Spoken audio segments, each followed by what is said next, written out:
Something just surfaced that's going to force the Blue Jays front office to make some extremely difficult decisions, and the implications go way beyond just one potential trade. John Morosi reported that Toronto has checked in on Ketel Marte, and here's the kicker that changes everything. The Blue Jays aren't on his limited no-trade clause, which means Arizona could ship him to Toronto without needing his approval. But if this trade actually happens, it creates a massive domino effect that could determine the entire direction of this franchise.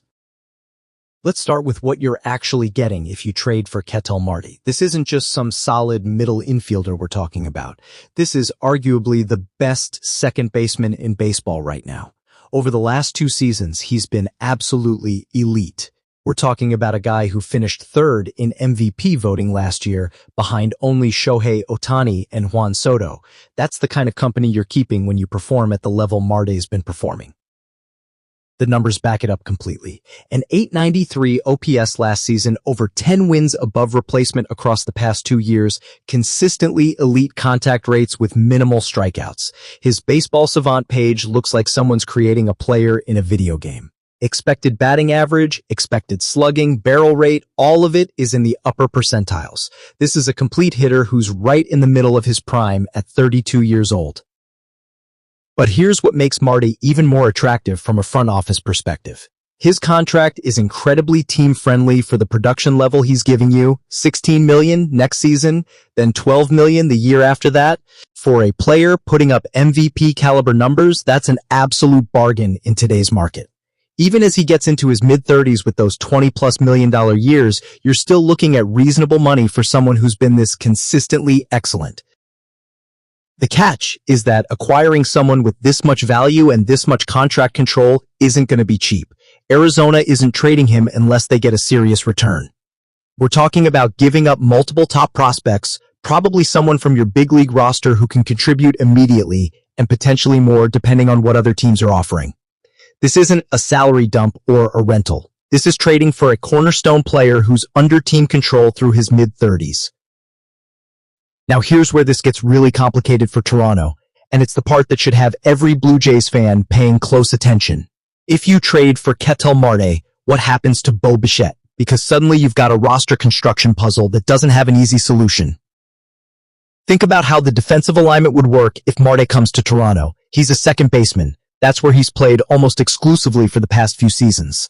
Sure, he's got some outfield experience from years ago, but at 32 with declining speed, asking him to move to the outfield full-time probably isn't realistic. So if Marte is playing second base, that creates a chain reaction across the entire infield.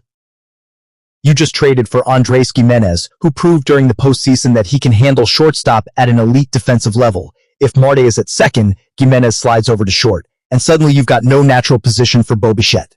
You can't put him at third base because he doesn't have the arm strength for it. And you've already got depth there with guys like Ernie Clement and Addison Barger competing for playing time. You can't put him in the outfield because he doesn't have the range or speed for that either.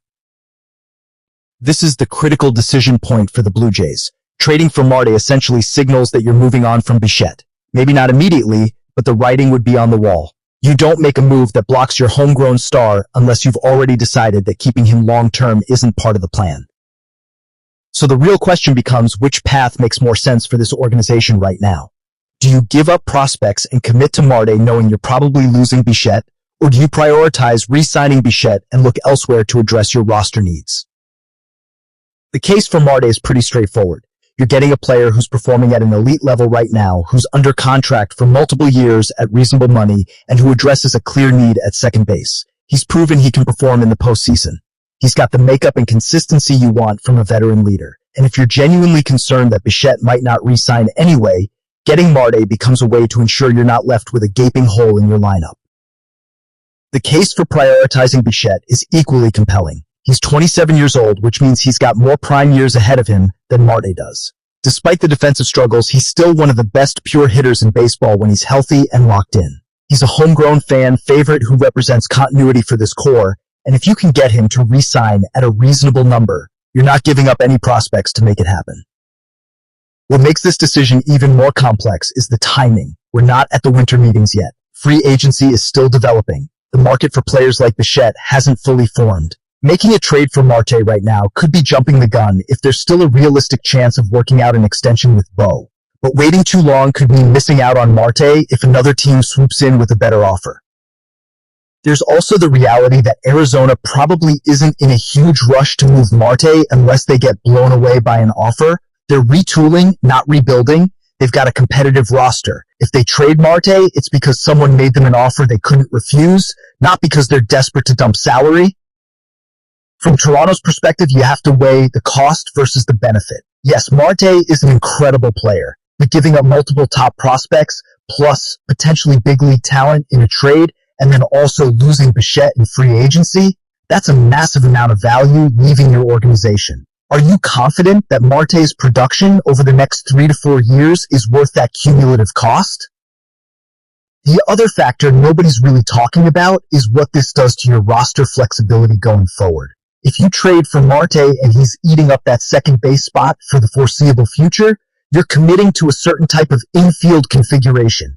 That limits your options in future off-seasons when you might want to add different pieces or adjust based on how your young players develop. There's also the psychological element for the fan base and the clubhouse. Bichette has been with this organization since he was drafted. He's been through the ups and downs. That trading for someone who effectively pushes him out sends a message about loyalty and commitment that could resonate beyond just this one transaction. Players notice when organizations prioritize outside acquisitions over internal development. But on the flip side, this is a business and the goal is to win championships. If the front office genuinely believes that Marte gives them a better chance to compete over the next 3 years than Bichette does, then you have to at least consider making that move. Sentimentality doesn't win baseball games. What's fascinating is that this decision point represents two completely different philosophies for building a roster. Going after Marte is the win-now move. You're sacrificing future assets for immediate production.